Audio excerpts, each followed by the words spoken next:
Friends, ஒரு வழியாக நாங்கள் மலையோட டாப்புக்கு வந்துட்டோம். எங்களோட பேட் லக் கோயில் பூட்டி இருக்கு. எங்களுக்கு தெரியும் சனிக்கிழமை மட்டும்தான் ஓப்பன்னு. இருந்தாலும் இன்றைக்கி மழை பெய்கிற மாதிரி கிளைமேட் இருந்ததுனால இந்த கிளைமேட்டை என்ஜாய் பண்ணணுங்கிறதுக்கு வேண்டியே நாங்கள் வந்தோம். ரொம்ப சூப்பராக இருக்குது. மலை சாரல் அடிக்குது பாருங்கள். நம்மளை சுற்றியுமே மலைகள் தான்.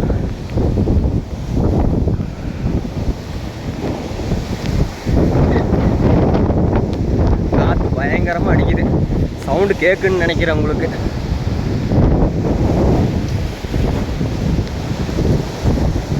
மலையில் டவர் இருக்குது, அதனால் ஒன்றும் பிரச்சனை இல்லை. டவர் இஷ்யூஸ் வராது. பாருங்கள், உட்கார்றக்கெல்லாம் கட்டையெல்லாம் போட்டிருக்குறாங்க.